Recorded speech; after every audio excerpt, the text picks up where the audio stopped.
In the vast expanse of time, the land now known as Australia stood as a silent witness to the ages, its ancient landscapes holding secrets of civilizations long past. This is a tale that stretches back over 65,000 years, a saga of human endurance, exploration, and discovery. Indigenous prehistory, the dawn of humanity. Millennia ago, the first intrepid travelers embarked on a journey from Southeast Asia, crossing land bridges and treacherous seas to arrive on the shores of Sahul, the prehistoric supercontinent that encompassed present-day Australia, New Guinea, and Tasmania. These pioneers, the ancestors of today's Aboriginal Australians, began to weave a rich tapestry of cultures and societies across the continent. Archaeological sites like the Majbeeb Rock Shelter in Arnhem Land bear testament to human habitation dating back at least 65,000 years. Here, ancient tools and artifacts whisper stories of survival and adaptation. Further south, the remains found at Lake Mungo in New South Wales, estimated to be around 41,000 years old, reveal early burial practices, indicating complex spiritual beliefs. As the eons passed, these early Australians became adept hunter-gatherers, developing intricate knowledge of the land's flora and fauna. They mastered the art of firestick farming, using controlled burns to manage vegetation and drive game, a practice that not only provided sustenance but also shaped the very landscape of Australia. Socially, the continent was a mosaic of approximately 600 distinct tribes or nations, each with its own language, totaling around 250 languages with numerous dialects. These groups established trade networks, shared ceremonial practices, and maintained a deep connection to the land, which was central to their identity and spirituality. Early European exploration, the Age of Discovery. The 17th century marked the beginning of European curiosity about the vast southern land. Dutch explorers were among the first to chart parts of Australia's coastline. In 1606, Willem Janszoon aboard the Duifken made landfall on the western coast of Cape York Peninsula, marking the first recorded European encounter with Australia. Over the ensuing decades, other Dutch navigators such as Dirk Hartog and Abel Tasman ventured along the western and southern coasts, mapping parts of the continent they referred to as New Holland. Despite these early explorations, the Dutch showed little interest in colonization, deterred by the arid interior and the apparent lack of resources. It wasn't until the late 18th century that British explorers turned their gaze toward Australia. In 1770, Captain James Cook, commanding the HMS Endeavour, charted the eastern coastline, claiming it for Great Britain under the name New South Wales. Cook's detailed maps and reports highlighted the potential of the land, setting the stage for future colonization. The French, too, showed interest during this period. Explorers like Nicolas Baudin conducted expeditions along the Australian coast, collecting scientific data and mapping uncharted territories. However, geopolitical circumstances and British assertiveness in the region curtailed French ambitions. A confluence of worlds. The encounters between Indigenous Australians and European explorers were moments of profound significance. For the Aboriginal peoples, these meetings introduced new technologies, animals, and, tragically, diseases to which they had no immunity. For the Europeans, the vastness and diversity of the Australian continent presented both opportunities and challenges, as they grappled with understanding its unique ecosystems and the rich tapestry of its indigenous cultures. As the 18th century drew to a close, the stage was set for a new chapter in Australia's history, one that would see the arrival of the First Fleet, the establishment of penal colonies, and the profound transformations that would follow. This narrative, rich in triumphs and tragedies, resilience and adaptation, continues to shape the identity of modern Australia, a testament to its enduring spirit and the deep roots of its indigenous heritage. The colonization period, a land transformed. As the 18th century faded, the British Empire sought new lands for expansion. The American Revolutionary War, 1775 to 1783, had severed Britain's hold on the American colonies, ending its use of them as a penal destination. The search for alternatives led to the far reaches of the Southern Hemisphere, Australia. In 1788, the First Fleet, commanded by Captain Arthur Phillip, arrived at Botany Bay, later moving to Port Jackson, where Sydney was founded. This marked the beginning of British colonization. The penal colony grew as more convicts, free settlers and military personnel arrived, transforming the land into a British outpost. For the Indigenous Australians, this was a time of catastrophic upheaval. The British claimed the land under terra nullius, the doctrine that it was nobody's land, ignoring the existing Aboriginal civilizations.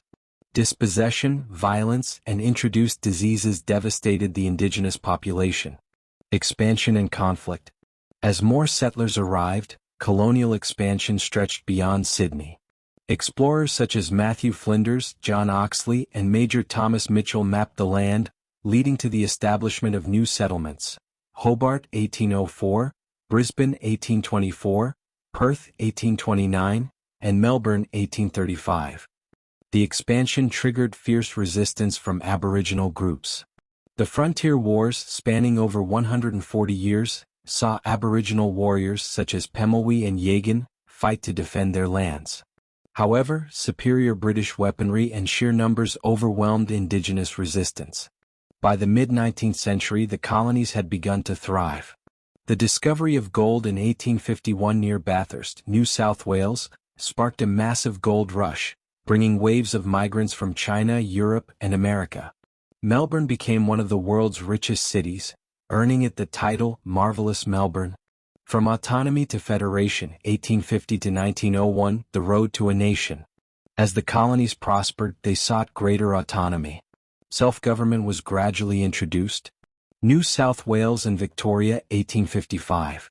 South Australia, 1856. Tasmania, 1856. Queensland, 1859. Western Australia, 1890. Despite their growing independence, the colonies remained under British rule.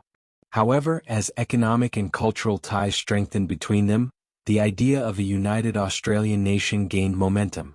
Leaders such as Henry Parkes, known as the Father of Federation, championed the cause. At the turn of the 20th century, on January 1, 1901, the 6 colonies united to form the Commonwealth of Australia, marking the birth of a federated nation. The first Prime Minister, Edmund Barton, led the new country into an era of national identity, solidifying Australia's place on the global stage.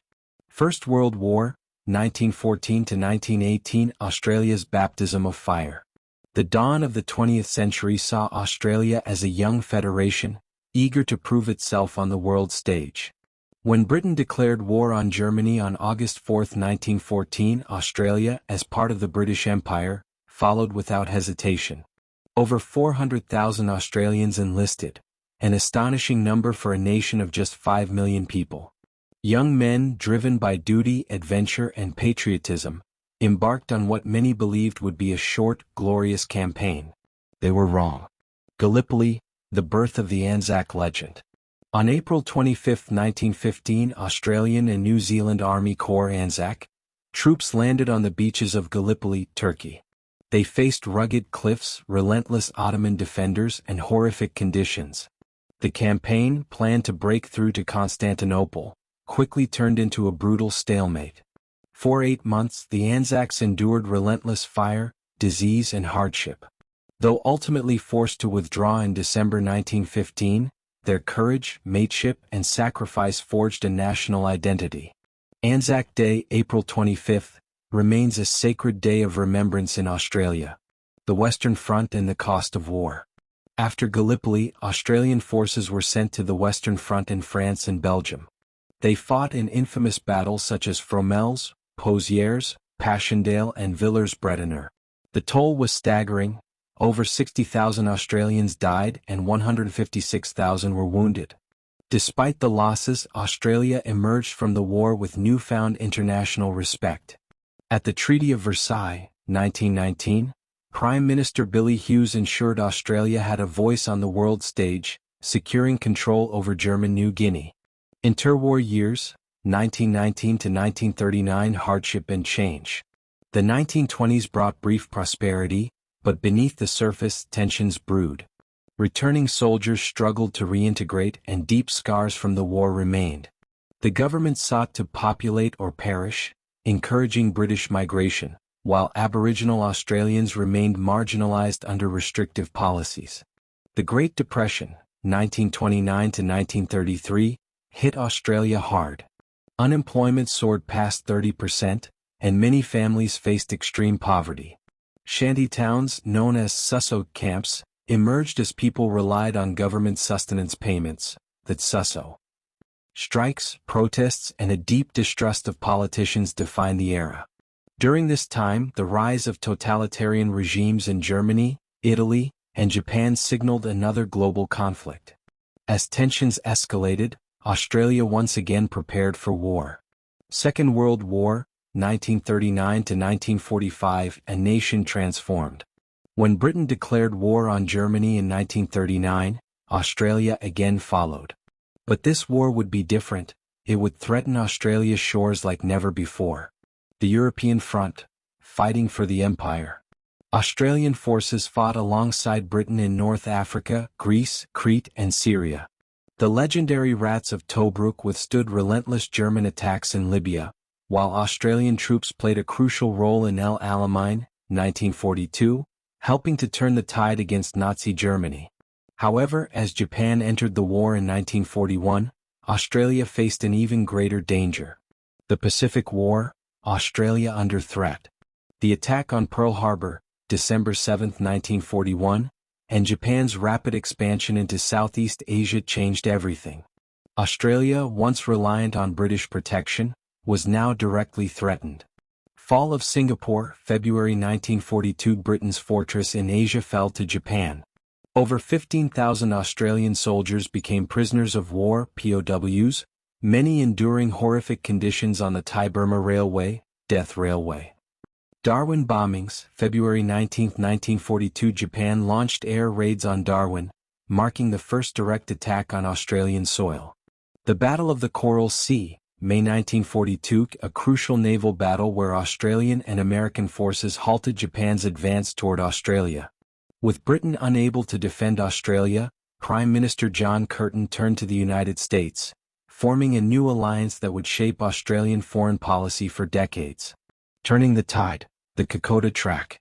In Papua New Guinea, Australian soldiers fought in the brutal Kokoda Campaign, 1942, facing Japanese forces in the jungle-covered Owen Stanley Ranges. The battle was grueling, but the Australians, supported by Papuan Fuzzy Wuzzy Angels, repelled the Japanese advance. This victory was Australia's most significant land battle of the war. By 1945, the Allies had pushed back the Axis powers. Japan surrendered after the atomic bombings of Hiroshima and Nagasaki, August 1945, ending the war. Aftermath and legacy. World War II changed Australia forever. The war had forged a new national identity, severed reliance on Britain, and strengthened ties with the United States. It also led to major social and political shifts, including increased immigration and the push for greater Indigenous rights. Post-war boom, 1945 to 1972, a nation rebuilt. As the guns fell silent in 1945, Australia emerged from the Second World War scarred but determined. The war had forged a new identity, and the post-war years would see unprecedented economic growth, social change, and a shift in Australia's place in the world. Economic expansion and the immigration boom. Under Prime Minister Ben Chifley, 1945 to 1949, and later Robert Menzies, 1949 to 1966, Australia embarked on a vast nation-building project. The government encouraged mass migration, famously adopting the slogan "Populate or Perish." Over 2 million migrants arrived between 1945 and 1970, including displaced persons from war-torn Europe. The Snowy Mountains Hydroelectric Scheme, 1949 to 1974, one of the largest engineering projects in Australian history, was built largely by migrant labor. The rise of the suburban dream. With prosperity came a shift in lifestyle. The 1950s and 1960s saw the rise of suburban Australia. Quarter-acre blocks, home ownership, and car culture flourished. The Holden car became an icon of Australian life, symbolizing post-war prosperity. The spread of television, 1956, brought entertainment and news into Australian homes. The Sydney Opera House began construction, opened in 1973, a symbol of cultural ambition. Cold War tensions and Australia's role in the world. Australia remained firmly aligned with the West in the Cold War. It joined the Korean War, 1950 to 1953, alongside the US and the UN. The ANZUS Treaty, 1951, formalized Australia's military alliance with the United States.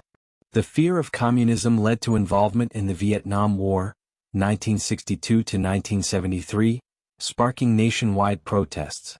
At home, the conservative Menzies government cracked down on communism, attempting to ban the Communist Party, though it failed in a 1951 referendum.